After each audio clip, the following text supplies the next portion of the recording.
Hola a todos y todas, mi nombre es Ana Mardones y junto a Martín Díaz les preparamos la clase de hoy. Como objetivos tenemos comprender el concepto de fuerza y cómo actúan estas en base a las leyes de Newton y estudiar distintos tipos de fuerza, como la fuerza peso y la fuerza normal. Pero primero debemos definir qué es una fuerza. Y una fuerza es una interacción entre dos objetos, que genera un cambio de movimiento o una modificación en la estructura de un cuerpo. Estas fuerzas las podemos clasificar dependiendo si la interacción entre los cuerpos se da a distancia o a través de un contacto directo. Y así tenemos las fuerzas de contacto, que requieren un contacto directo, y las fuerzas de campo, que pueden ser a distancia, como el campo gravitatorio o el electromagnético, por ejemplo. Y tenemos las fuerzas fundamentales, que son 4 y permiten explicar la totalidad de los cambios de movimiento en la naturaleza. Estos son la gravedad, por medio de la atracción gravitatoria entre objetos, el electromagnetismo entre una partícula cargada y un campo magnético y eléctrico, la interacción fuerte que se da entre las partículas subatómicas y la interacción débil que surge en ciertos procesos de decaimiento radioactivo. Ahora, para entender mejor el concepto de fuerza, hablaremos de las leyes de Newton, las cuales son tres, y la primera es la ley de inercia, que nos dice que cualquier objeto aislado o que no interactúe con su entorno estará en reposo o en movimiento con velocidad constante. ¿Qué significa esto? En otras palabras, que mientras un cuerpo no sea perturbado por una fuerza, su estado de movimiento no va a cambiar. O sea, mientras no se le aplique una fuerza, no va a acelerar. La inercia también se puede entender como la resistencia de un cuerpo a cambiar su estado de movimiento. La inercia la podemos ver, por ejemplo, cuando vamos en el metro y de pronto el metro frena y nosotros nos caemos para el lado. ¿Por qué pasa esto? Porque el tren frena o el metro frena, pero ustedes no. Entonces ustedes mantienen su estado de movimiento por la inercia. La próxima vez que se caigan o se tropiecen en el metro por eso, piensen, oh, esto es la inercia. Ahora, como ustedes recordarán, para decir que un objeto se está moviendo o está en reposo, debemos necesariamente establecer este estado de movimiento según un sistema de referencia o un marco de referencia. Y cuando decimos que un objeto está quieto o en reposo, necesitamos un marco de referencia inercial. ¿Qué significa esto? Que el marco de referencia esté quieto o se mueva a una velocidad constante.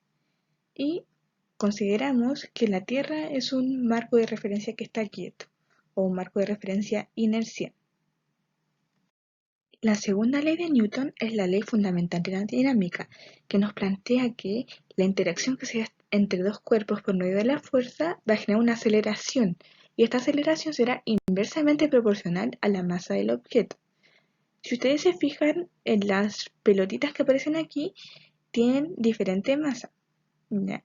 Al tener diferente masa, también van a adquirir una diferente aceleración si le aplicamos la misma fuerza. Así, las que tengan una menor masa van a adquirir una aceleración mayor. Y esta ley se representa a través de la fórmula fuerza es igual a masa por aceleración. También la masa es la propiedad de un objeto que especifica cuánta resistencia muestra este objeto para cambiar o variar su velocidad. Y volviendo un poco a la inercia que hablábamos antes, entre mayor sea su masa, también va a ser mayor su inercia. Aquí tenemos nuevamente la fórmula de esta segunda ley, donde tenemos que la fuerza, que es un vector, va a ser igual a la masa, que es un escalar, por la aceleración, que también es un vector. Y algo muy importante es que en el sistema internacional la unidad de la fuerza es el newton. ¿Y de qué se compone el newton? De 1 kilogramo por metro por segundo cuadrado. Fíjense que el kilogramo es la unidad de masa y el metro partido en segundo al cuadrado es la unidad de la aceleración. Y como acabamos de mencionar, la fuerza es un vector, entonces va a cumplir con las reglas y los componentes que tendrá un vector. Recordemos que un vector se compone por un módulo, dirección y sentido. Todos estos componentes los tendrá la fuerza. Asimismo, las fuerzas se pueden sumar. Ya recordemos que los vectores se pueden sumar. Como mostramos aquí, un dinamómetro, que que es el instrumento que se usa para medir la fuerza, podemos ver que si juntamos esas dos fuerzas van a sumarse, ¿ya? Porque podemos sumar los vectores. Las fuerzas también podrían restarse. Y también podemos descomponer un vector en sus componentes vertical y horizontal, ¿ya? Si está de esta forma en diagonal. Otro concepto muy importante que debemos mencionar es la fuerza neta. Vamos a definir la fuerza neta como la suma de todas las fuerzas que se apliquen sobre un mismo cuerpo. Ya, en el ejemplo que tenemos aquí, vemos que dos personas están empujando una caja. Al empujar esta caja aplican una fuerza sobre esta, y esta fuerza es igual pero en sentidos opuestos.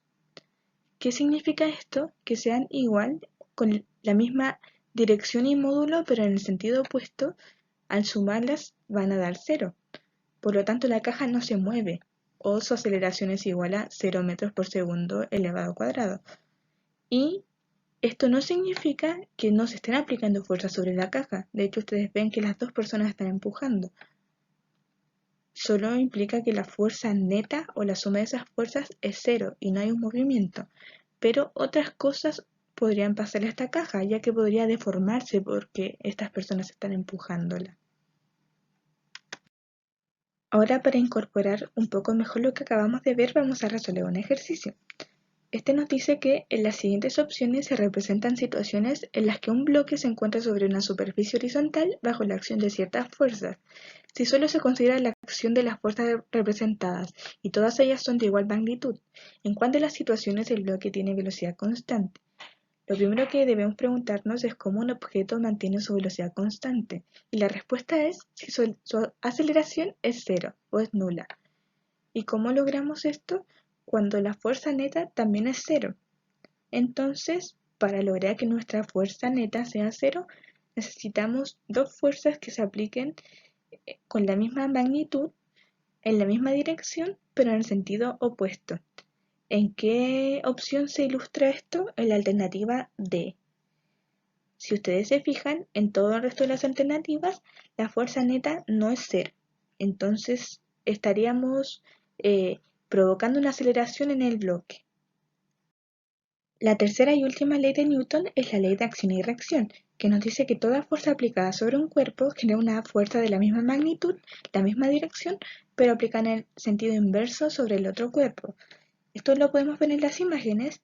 Por ejemplo, si ustedes empujan una pared hacia la derecha, la pared también va a estar ejerciendo una fuerza hacia la izquierda sobre ustedes. O, como podemos ver en esta imagen, también se aplica la tercera ley de Newton. Por favor, no estén dejando que las paredes los golpeen. El diagrama de cuerpo libre es una representación que se utiliza para graficar las fuerzas que están siendo ejercidas sobre un cuerpo. Se representa como un punto generalmente al que se le están aplicando las fuerzas y se ignoran todas las otras fuerzas que no se están aplicando sobre el cuerpo que estamos estudiando. Es muy útil para saber qué es lo que sucede con el objeto de análisis, donde los vectores van a representar la dirección y el sentido en el que se están aplicando las fuerzas. Ahora mencionaremos algunas fuerzas que son estudiadas por la física y nos detendremos en algunas de ellas. Tenemos la fuerza gravitacional y el peso, la fuerza normal, la fuerza de roce, la fuerza de tensión, la fuerza elástica y la fuerza de empuje. Una de las fuerzas importantes a estudiar es la fuerza de gravedad. Esta es la fuerza que nos atrae al centro de la Tierra con una magnitud llamada peso. Y si ustedes recuerdan, por la ley de acción y reacción, así como la Tierra nos atrae a nosotros atraemos a la Tierra con una fuerza de igual magnitud. Además, la fuerza de gravedad contrarresta la inercia. ¿Qué implica esto? Que la fuerza aumenta con la masa, al igual que la inercia, y esto permite que todos los cuerpos aceleren a una misma velocidad. Esta fórmula que tenemos aquí representa también lo que es el peso. A veces se representa con una letra P y va a ser igual a la masa del objeto por la aceleración de gravedad que esté en el campo gravitatorio. Cuando hablamos de la Tierra, este número es 9,8 metros por segundo cuadrado y suele aproximarse a 10 metros por segundo cuadrado. Algo muy importante es que tanto la aceleración de gravedad como la fuerza de peso varían según la posición del cuerpo. No es lo mismo la aceleración de gravedad que hay en el planeta Tierra que en otros planetas, por ejemplo. Esto lo veremos a más detalle en clases futuras. Entonces, si queremos perder peso, podemos hacerlo de dos formas diferentes. Una es perder masa realizando ejercicio o dieta. Y dos, nos podemos ir a otro planeta, que tenga una menor aceleración de gravedad. Suena factible para mí. La fuerza normal es una fuerza que contrarresta la fuerza peso y va a estar presente siempre que hay un objeto sobre una superficie, como el ejemplo que vemos en la imagen, que hay un libro apoyado sobre una mesa.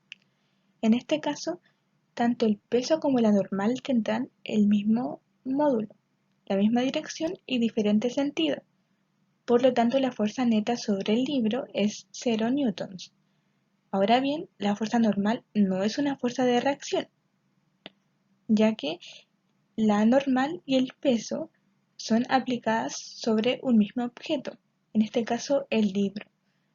Pero las fuerzas de acción y reacción son aplicadas sobre objetos diferentes y estas no se anulan. Otra cosa importante es que la fuerza normal siempre es perpendicular a la superficie. Entonces, en este ejemplo de aquí, la fuerza normal está perpendicular a este plano inclinado. La fuerza de roce o fricción es la fuerza que se opone a un movimiento y surge cuando se aplica una fuerza sobre un objeto o cuando interactúan dos objetos que se mueven a distintas velocidades. Como vemos en este ejemplo, si esta persona está moviendo este bloque hacia la derecha, la fuerza de roce va a actuar hacia la izquierda, frenando en cierta medida o intentando frenar el movimiento. Por otro lado, mover un objeto que está quieto cuesta más que mover un objeto que ya está en movimiento. Así tenemos dos tipos de roce. El roce estático, que es el roce que existe o se produce cuando estamos aplicando una fuerza sobre un objeto que está en reposo y este objeto aún no empieza a moverse. Y el roce dinámico es el que aparece cuando el objeto ya está en movimiento, como podemos ver en este gráfico. El roce estático o la fuerza de roce estático va a aumentar hasta este punto y una vez que inicia el movimiento va a disminuir la fuerza de roce. La fuerza de roce se expresa de esta forma. Fuerza de roce, que recordemos que es un vector, es igual a mu, que es el coeficiente de roce y va a depender de las superficies que estén en contacto, y esto se multiplica por la fuerza normal, que también es un vector. La tensión se produce cuando se genera una fuerza que intenta estirar un cuerpo, pero este se resiste a ser estirado. En el ejemplo podemos ver que hay dos cuerdas que están atadas a un objeto que tiene una fuerza peso que empuja hacia abajo, pero la tensión de estas cuerdas va a resistirse a ser estirada. En este otro ejemplo tenemos que la tensión B y la tensión A tienen la misma dirección y módulo, pero el sentido opuesto, ya que una es positiva y la otra es negativa. Sin embargo, el módulo de estas tensiones va a ser igual. La fuerza elástica es aquella que surge de los cuerpos que tienen la característica de ser elásticos, o sea, que tienen la propiedad que los permite deformarse y retornar a su estado original. La magnitud de esta fuerza dependerá de qué tanto estiremos o comprimamos el resorte y de las propiedades que este resorte tenga, las cuales se expresan a través de la constante elástica, que va a estar denotada por newtons por metro. La fuerza elástica se calcula por la constante elástica multiplicada por la elongación o compresión del resorte, expresada en metros. Ahora, el sentido que tenga esta fuerza elástica va a depender si estamos estirando o contrayendo este resorte, ya que si lo estiramos, como se muestra aquí en la imagen, si lo estiramos, la fuerza elástica va a oponerse a ese estiramiento y si lo comprimimos, la fuerza elástica va a oponerse a esa compresión. Otras fuerzas en las que no profundizaremos en esta clase son la fuerza de empuje, que se da cuando un objeto está total o parcialmente sumergido en un líquido, y la fuerza centrípeta, que aparece en los movimientos circunferenciales. Finalmente, veamos un ejercicio aplicado al movimiento rectilíneo uniformemente acelerado. Suponga que un auto viaja a 10 metros por segundo y a este se le aplica una fuerza de 300 newtons en la misma dirección y el sentido contrario a la velocidad. Si el auto tiene una masa igual a 300 kilogramos, ¿cuánto demora el auto en detenerse? Primero recordemos la fórmula de la fuerza, que es masa por aceleración. Sabemos por enunciado que se le aplica una fuerza de 300 newtons y estos 300 newtons son negativos porque se aplican en sentido contrario a la velocidad del auto. Ahora despejamos con los datos que tenemos. Sabemos la masa, que son 300 kilogramos. Nos queda despejar la aceleración. Entonces estos 300 que están multiplicando van a dividir al menos 300, quedándonos una aceleración igual a menos 1 metro partido por segundo al cuadrado. Ahora reemplazamos la aceleración para poder despejar el tiempo. Sabemos entonces que la aceleración es menos 1 y que la velocidad inicial es 10. Esto tenemos que igualarlo a 0. ¿Por qué? Porque en el momento en que el auto se detenga, su velocidad va a ser 0. Despejando esta operación de aquí, nos va a quedar que el tiempo van a ser 10 segundos. Eso es todo por ahora. Espero que este video les haya servido. Así que nos vemos en la próxima clase. Que estén muy bien y que la fuerza los acompañe.